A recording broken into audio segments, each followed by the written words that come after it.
Good morning and welcome to Event Horizons. What a day, what a day. Many of you know that quote by Jack Nicholson in A Few Good Men, "You can't handle the truth." Well, you can, and Event Horizons will give you those truths. So when you're mad as hell and not going to take it anymore, like that memorable scene in Network, you'll know just what to do. We will draw you in and become your news addiction at Event Horizons. We are changing the paradigm to give you what you did not know you so desperately need. To start, I just would like to give our sympathies and prayers to the people in Boulder, Colorado, with the heavy rains which we're here experiencing in New Mexico, not to the extent that they are, I hope, because there have been mudslides and roads closing and creeks rising and very, very dangerous situations with the loss of life. We also look at the tragedy that has taken place on the Jersey Shore on the boardwalk, where due to the way the buildings are constructed on the boardwalk, all connected, we've seen a fire just rip through the recently restored area that was so devastated by Hurricane Sandy. And we just hope and pray that all of these situations will be resolved and that they can rebuild again. My gosh, it's just tragic, so much that some people in certain areas have had to suffer. There was a couple of quick blurbs that I wanted to share with you, what I caught on the news this morning. As of this date, since January of 2013, 20 banks have failed in the United States, the largest being South Bank. And then we are looking coming up on next year, I forgot if it's January or February, when Bernanke will be replaced. We have other breaking news and headlines, and I will get to those after we have our team member, Melanie Vritschan, who is coming to us out of Brussels in Belgium. Good morning, Melanie. Welcome. It's a pleasure to have you joining us. Well, it's a pleasure, to be again on your show. Oh, well, it's our show. You're part of the team. Yes, okay. Our show. So please give the audience your links. Yes, so I'm with two organizations, actually. The first one is the European Coalition Against Covert Harassment, and the second one is the International Center Against Abuse of Covert Technologies. And the links are EUCACH.org, so EUCACH.org, and ICAACT.org, so ICAACT.org. And there, people can find out what our what organizations are doing. But basically, we are raising awareness to the problem of non-consensual implantation of citizens with remote influencing technologies, and also provide the victims of these crimes with evidence. Well, and from what you've shared with us on recent shows, it is quite impressive, the services that you provide that can actually verify for people who might be wondering if they're going crazy, because that's what others are telling them, and to show their families, well, yeah, there's something real going on. What's important in your world? How are people in Brussels looking at the world situation with Syria? Well, I think they're very concerned, and nobody really wants another war. So to the people I spoke, none of them really saw any reason why we should go into Syria, why there should be another war. So I really hope that they are certainly concerned, and there's very little support for the war. That's a good thing, and that's what seems to be the climate around the world, and especially in the United States. So we're hoping, and we're hoping that the will of the people will be heard. Now, you sent me a very interesting link. I thought, I'll look at it in the morning. Then I thought, let me take a look. Now, was this New Breed movie, was that filmed around the world, or is it something you participated in? Well, it is actually, Dr. John Hall, who's on our board, who actually started this new method of forensics, in fact, to provide people with evidence. Because what we need to know, our listeners need to know, is that what these remote influencing technologies that are used today are mainly nanotechnology, and they are very difficult to detect on a CT scan or an MRI scan or the medical imagery that we currently have available. So what Dr. John Hall did, who's a licensed physician out of Texas, when his fiancée at the time fell victim to this, is that he started a new kind of forensic methods to provide, victims of these remote influencing technology with evidence, which is basically a three-phase scanning protocol, as I explained last time. First, a full body scan, where we scan the body for radio frequency emissions. Then we ask the victim to, those who come up positive, to help us with medical imagery in form of a CT scan or an MRI scan, although it is very difficult the current technology to detect that on the medical imagery that we currently have available. And then we scan the victims again in a controlled environment, which is a Faraday cage, to exclude that the emission, could come from an outside source, and to really prove that it comes from the body of the person. Dr. John Hall who wrote this book, which is now going to be a movie, was the first who started this, this new method of proving these crimes, and he wrote this book, A New Breed: Satellite Terrorism in America. And so this obviously has now attracted the interest of several movie makers, and it will now be it will now be coming out in a movie, so hits the big screen, so to speak. But I do not personally I was not personally involved in this, but we are certainly glad, because Dr. Hall is on our board, that he has now succeeded, or we have now succeeded in getting the public's attention on this, and that it will be, the problem will be even more known, because it will now come out in the cinemas. Okay, well that is something that is so powerful when people see it on the big screen. There's so much that they can connect when they hear or get a quick news blurb.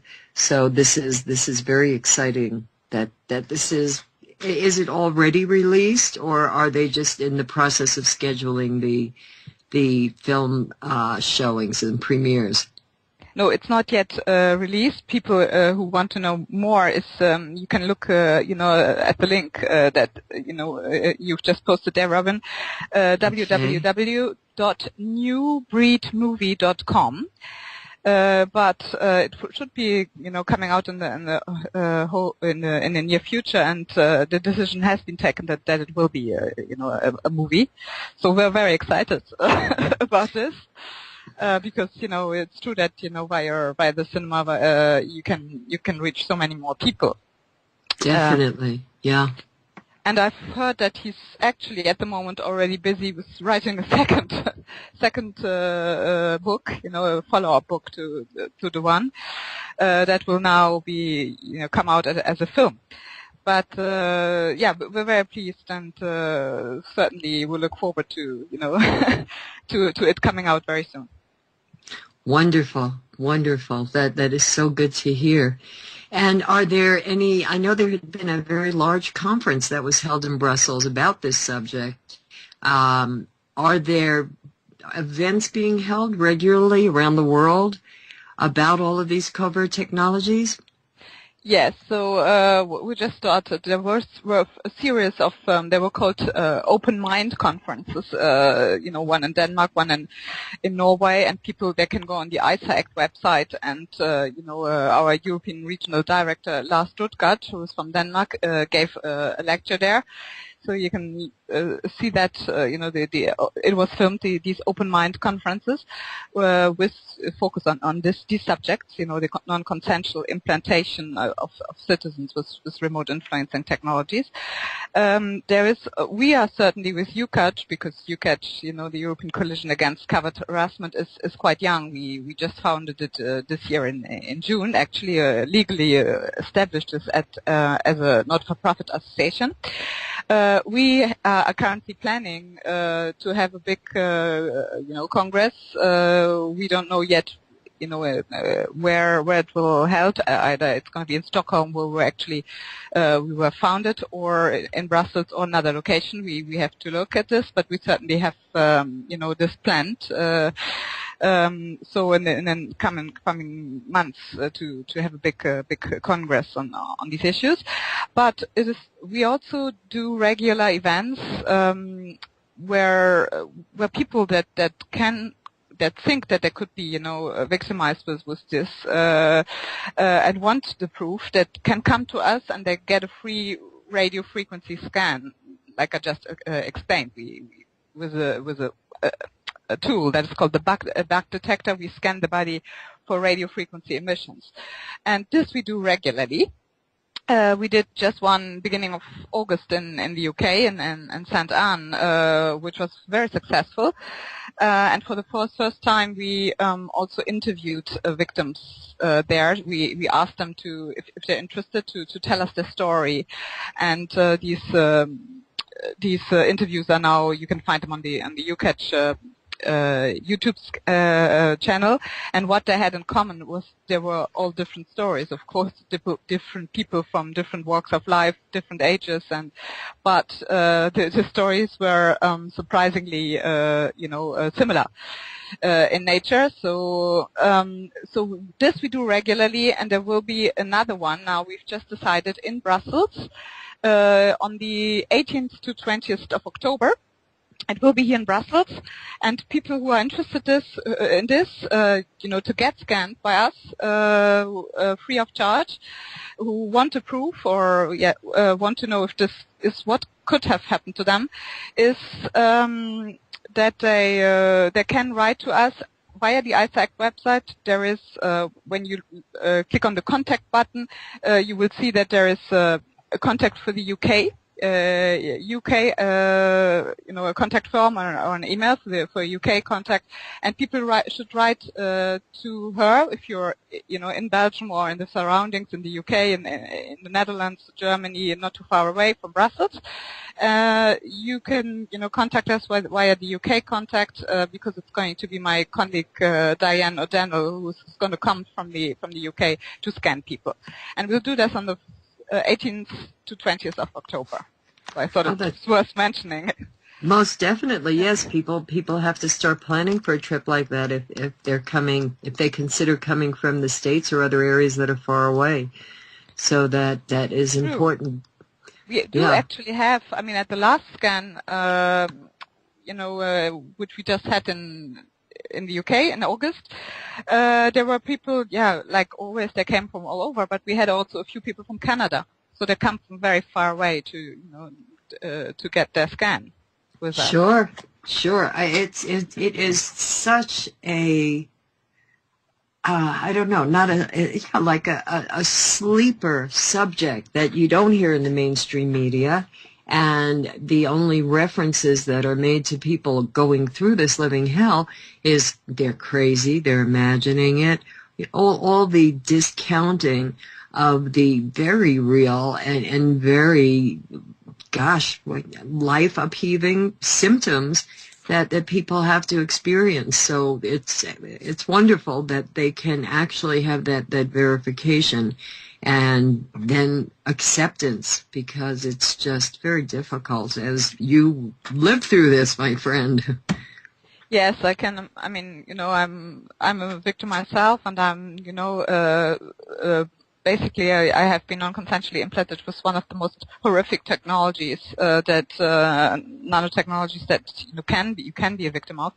I'm a Morgellons victim, which is a technology that is it's actually called smart dust, and was developed and financed by DARPA.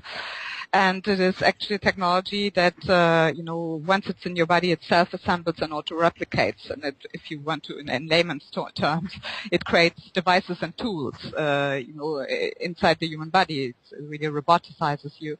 It's, transhumanizing technology. And it's absolutely horrific. So it really destroys your life, your health, your family and friends relations. I can tell you, it's really very, very terrible to be a victim of this.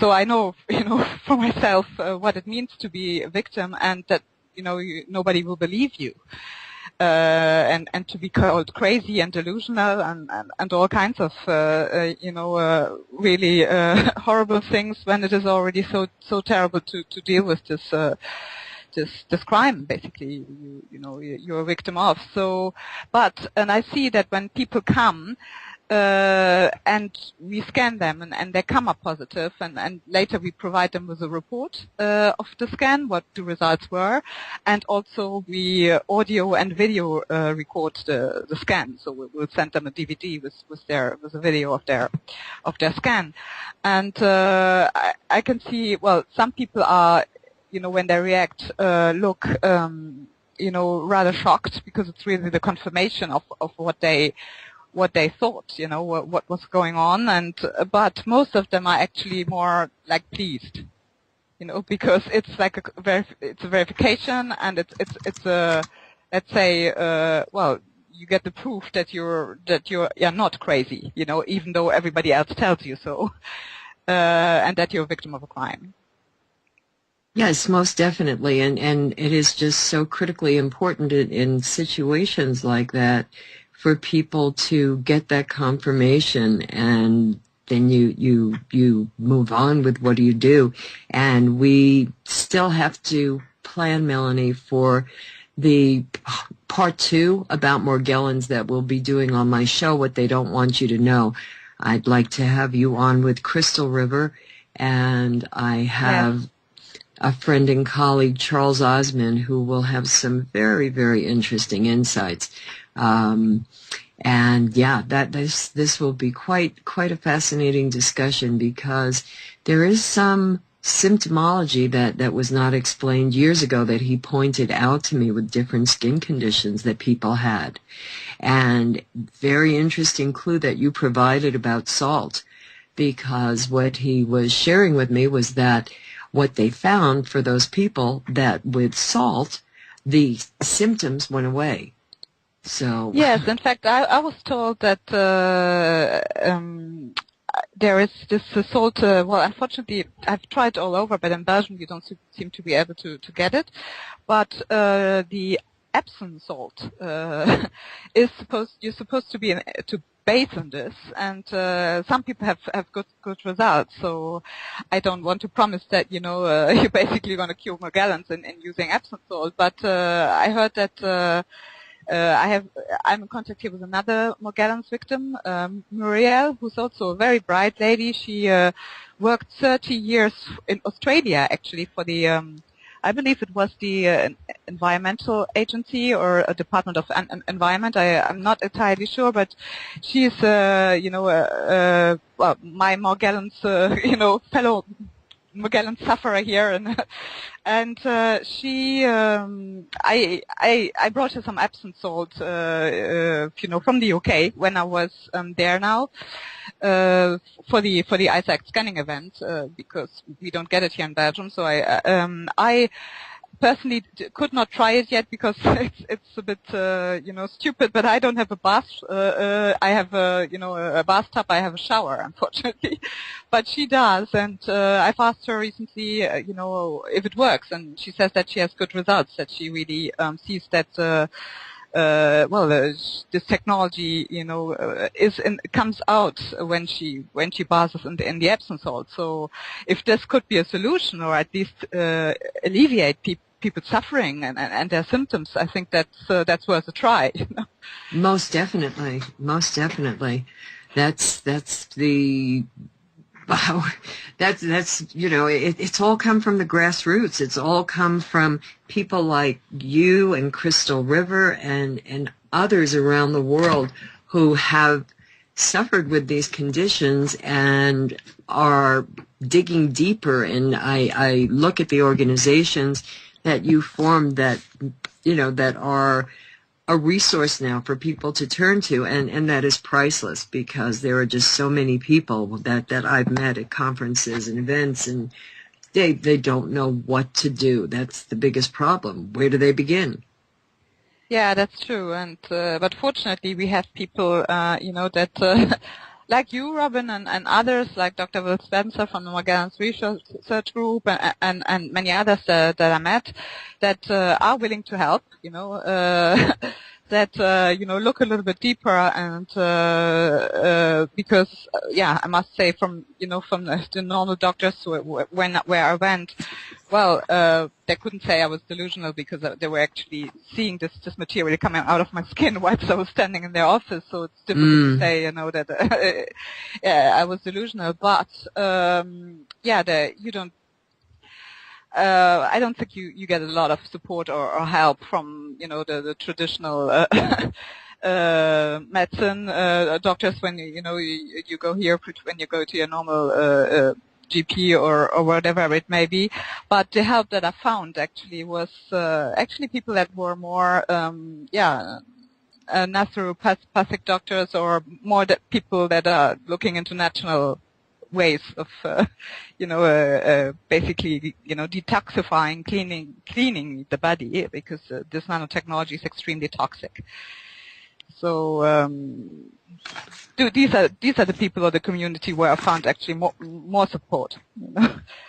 Yeah, and every time we talk about this, there are just new things that come to mind, and this will be a lot very interesting to explore on these other levels. Are there any other groups like yours in other parts of the world for people that may not be able to travel to Brussels to get this kind of testing done? Well, actually, ICAACT, our president is in America, in California, and it's basically at the beginning it was more of an American organization, just because Dr. John Hall, who is from doctor licensed physicians out of Texas, started all this, the scanning initiative, or the way to prove this by the radio frequency scanning. So.